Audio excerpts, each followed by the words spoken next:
Hey, what's up everyone, and welcome to today's video.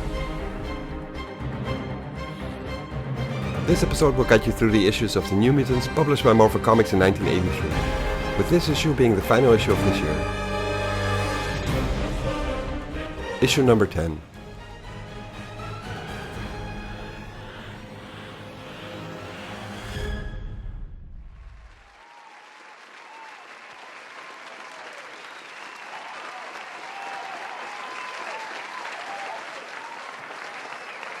The people of Nova Roma are cheering. They have found a new idol to worship in the form of Rain Sinclair, a Scottish girl with red hair who can transform herself into a wolf. Akin to Julius Caesar, a ruler of Mother Rome 2000 years ago, and a mythical she-wolf of ancient Roman times who suckled the two legendary founders Remus and Romulus of ancient Rome. Yesterday Rain and her friends were fighting for their lives in the gladiatorial arena and were nearly sold off as slaves, but today they are venerated as gods. Miles away from home in a surreal civilization, they long to be home, yet find themselves awkwardly at the center of attention. Accompanying them is Senator Marcus Domitius Gallio, who used Rain's seemingly sudden transformation to further his plans of domination over the region as an emperor.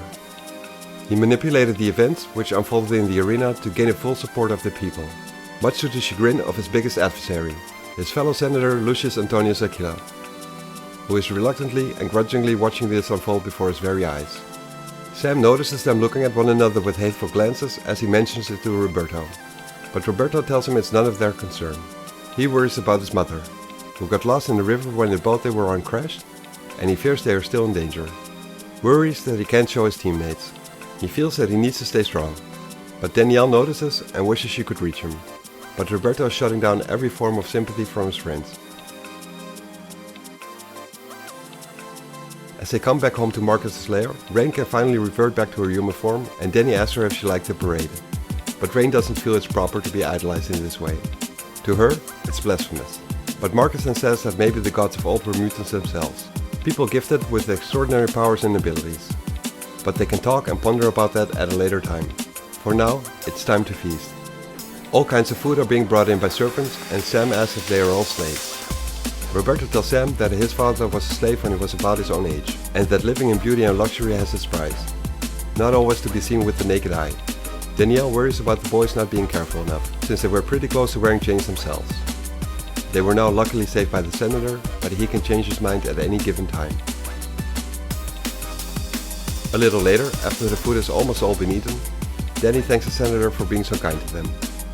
He tells them they deserve no less, and Sam asks him about the man he saw during the parade, the man who didn't seem happy about the situation at all. Marcus can guess that was his colleague Senator Aquila, whose name Sam immediately recognizes as Amara's father, of course, so he asks Marcus if they don't get along. Marcus tells them all about their rivalry and their background, telling them that Lucius Antonius respects no law about his own and desires nothing but power, and that he will pay any price to achieve that, and make any sacrifices needed to attain the power, and that it's rumored that his ultimate goal is to name himself emperor. Sam doesn't buy Marcus' story, but follows Danielle's lead in staying polite and playing along, as to not ruin their current position. Sam tells Marcus that that's not what Amara had told them, that she told them her father was the leader of the Republican Party. Suddenly Rain lashes out, asking Sam why they should believe anything the girl has told them, that she's a liar and a sneak.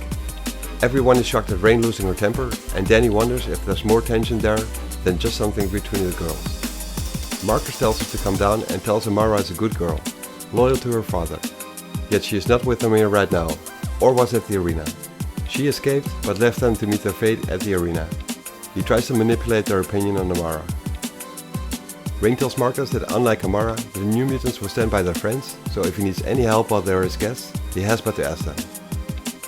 Marcus says he appreciates the gesture as he walks out and tells the kids goodnight as he goes to bed himself. Once Marcus has left, Roberto powers up a sunspot and breaks free from the armor which he was still wearing from the arena, shattering it. He drops down on the pillows and tells Danielle to wake him up in a week's time, preferably with a kiss. Sam asks Rain what she was thinking, offering Marcus their support without consulting with the rest first, telling her that they don't know anything about the political situation here and that her opinion on Amara is making her jump to conclusions. Rain then is telling Sam that he might be doing the exact opposite because he seems to fancy her, asking him who made him the leader. Sam tells her to listen to her elders, but Rain refuses to do so, especially when those elders act like babies. Roberto leaves the scene before he loses his temper and lets Danielle deal with this, since she has been taking charge a lot more recently. As he walks out, he thinks about Danny being a better leader than he would be anyways, since he doesn't have a lot of patience. His solution to an argument would be to punch someone. He walks past the servant slave who offers him her services, telling him she could take away his sadness. He wonders if his mental state really shows itself that much and thinks back to all the losses he's endured in the past couple of months. First losing his girlfriend Juliana, then his teammate Karma, and finally his mother. He starts crying when he thinks of all these women in his life whom he could not save regardless of his immense strength. He wishes his father was here, thinking about how they talk like friends instead of father and son whenever they were together. He looks outside and thinks he sees his mother, but he's not entirely sure. This woman does resemble her, even though she's dressed as a Roman. He wonders why no one had told him if she had actually been found. He runs downstairs and opens the door, but is being stopped by army men. That's when he finds out that Marcus gave the men the order to keep the kids inside the palace, supposedly for their own protection. Roberto powers up his soundspot, about to make sure he can pass, but he realizes using force against these men, who are just carrying out their orders, would be going against Professor Xavier's teachings. He doesn't see the woman who he thought was his mother anymore, realizing he probably won't find her in the crowd and that he most likely imagined it anyway. He apologizes to the men and powers down, as they count their blessings for not having to fight Roberto. Later that night, Danny is using her powers to distract two of the guards. She makes a run for it and figures she should be safe now. Being of Native American descent in a city that's half Inca, she should blend in with the rest of society pretty easily, but she gets grabbed from behind. After a while, Rain is worried about Danielle not having returned. Roberto checks up on her and she says that they should not have let her go out by herself. Roberto tells her that Danielle is a very determined girl and they probably wouldn't have been able to stop her anyway. He tells her to stop worrying about Danny because she can take care of herself. Rain tells him she's been thinking about her own transgressions, towards them but also to her faith, regardless of how Marcus tried to explain it away. Rain confides in him, telling him that she's wondering why God hasn't struck her down yet, to have her burn in hell forever, since her faith seems to not be as strong as it used to be. She tells him she likes being a wolf more than a girl, more and more each day. Roberto thinks to himself what he can say to comfort her, as he notices something behind the drapes. That's when he gets shot by a gun, in his shoulder, loses his balance and falls down a window. Luckily Sam notices this in time and powers up his cannonball, and just manages to catch him in time. He wants to hurry back up, because he's aware of Rain being alone in there with the killer. But she's already transformed herself into wolf form and is attacking the attacker. Guards, led by Marcus, rush the room, and Sam asks for a doctor, but Roberto says he's alright. Sam tells him he's bleeding, but Roberto doesn't care. The attacker is apparently Castro, the man who wrecked the boat and is the cause of them losing his mother. Senator Marcus tells the kids that the man will be held accountable according to Roman law, as he asks Castro who sent him. Castro spits him in the face and says he won't tell him anything. Marcus then calls his bluff, as he tells Castro he will let him discuss that with the willing Roberto. See how he likes that. Castro starts to stutter and he caves, telling them it was Senator Lucius Aquila who sent him. After which Marcus tells the centurions to make their way to Lucius Aquila's home and to arrest him. Somewhere else, Danielle wakes up, all groggy from drugs, and her clothes have been changed into a different outfit. She finds herself in some kind of cave and it looks pretty big. She also finds Amara and some other girl in the same condition. As Amara is waking up, Danny asks her where they are and why they are here, but Amara tells her she doesn't know either. The girls are then taken to a different spot by some men, one of whom tells them they will be sacrificed. Danny knows she's still too weak to be using her powers, but also knows that if she isn't able to use them soon, it will all be too late. They get brought to a different spot in the cave, which has a fiery pit and people have gathered around it. One of the men tells them it's the sanctuary of the cult of fire, where they will be sacrificed to their gods by way of the eternal flame. Then he realizes the girls have become terrified, and so has she. She's somewhat surprised by this and figures it must be due to the drugs. She looks up at the platform and sees someone materializing there. It's the Black Priestess Selene, and she introduces herself, calling herself Daughter of the Moon and Mistress of the Fire. She gestures to one of the girls to present herself, and Danny notices a tug in her mind. She figures Selene must have some kind of psychic power, much like Professor Xavier. Danielle has built up some resistance through her training, but the other girls aren't as lucky. One of the girls is climbing the stairs in a trance-like state, reluctantly, but seemingly can't help herself. and Danielle is trying to use her powers but it's not working on Selene. Selene tells the girl that she's doing her a supreme honor, as she pushes her into the pit and tells her that by dying she's giving Selene life. In the last couple of thousand years that Selene has been walking the face of the earth, thousands of people have been sacrificed and have been thrown into the fire in her name. She turns towards Danielle and Amara and asks them which one of them will be next. In the meantime, at the Aquila estate, which is protected by guards, Sunspot and Cannonball smash through the walls. Sam thinks to himself how all this is very convenient for Sam and Marcus, with Kastrop winning out Lucius Aquila as the man who gave the order. Marcus was quick to send the army to arrest Lucius. Sam would have liked to be able to think things through, but Roberto just wants to smash things and find Danielle. Marcus is telling Rain to stay by his side just to be sure, because he doesn't want her to get harmed in any way. Sam then picks up Roberto and takes him away from the battlefield. The army doesn't need them to take out the guards, and Sam needs to have a word with Roberto without Marcus being able to hear them talk. Sam then tells Roberto that maybe Rain is right in saying Amara is getting to him, but they cannot allow Lucius Aquila, Amara's father, to accidentally get killed during his arrest. Roberto agrees with Sam in this. The army men barge through the door and attack Lucius, but he can fend for himself.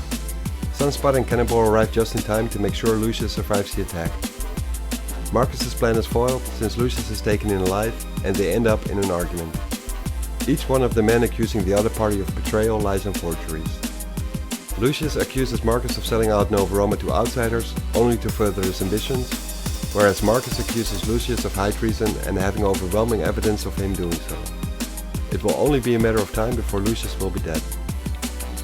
Marcus thanks Sam, Roberto and Rain for their help in this matter, but what he doesn't realize is that Roberto speaks and understands Latin perfectly. Something which he had been keeping a secret since he figured it might become useful at a certain point. He had heard Marcus and Lucius' argument moments ago and he has to tell the others about this. Back in the cave of the Cult of Fire, Amara and Selene are standing on the altar. Selene tells her that from the moment she was born, she knew Amara's life was hers to take, just as she took her mother's life. How she knew that her father tried to hide her among the Amazons, but Amara's stubbornness brought her back into Selene's clutches. Danielle might not be able to use her powers on Selene herself, but she uses her power to deal with her henchmen, projecting an image pulled from the minds of the men of a demonic-looking Selene. Danielle runs up the stairs leading to the altar, wishing she could take out Selene at a longer range, surprising Selene as she was not expecting anyone to come up here. Danny gets up close, wanting to distract Selene with an image projection as well, to be able to push her into the lava pit, but she gets grabbed by the throat by Selene instead. She tells Danielle that she sensed her being different from the moment they met at the arena. Selene had always thought herself to be alone in being unique and different from the rest of humanity. Different and better. More powerful than baseline human beings. She now knows, after years and years, that she is not alone at all, thanks to Danielle and her friends. Danielle is surprised to find out that this monster of a woman is a mutant as well. Selene scratches Danielle's face and tastes her blood, telling her they will all serve her and they cannot refuse nor resist as she's going to leave her exile and reach out across the whole world now, as she starts to suck the life out of Danielle. Amara is able to break free from her hold on her and attack Selene by herself, but Selene easily slaps her away, disposing of her. Amara falls into the lava pit, submerging and disappearing. Suddenly, the ground starts to quake and the crust of the earth is tearing up all around Nova Roma. This is not the first time the citizens of Nova Roma experience an earthquake, but never before has it been as violent as this time. And inside Selene's cave, Amara emerges from out of the lava pit. She is reborn, with her latent mutant ability having been triggered. She has now become one with the molten heart of the earth itself, and as she starts to attack her, she swears vengeance on Selene in the name of her countless victims over the years. Thanks for watching this video and I hope you enjoyed it. If you did, please hit the like button and consider subscribing to the channel if you haven't done so already, because that really helps me out in growing the channel and being able to produce more videos like this one. See you next episode.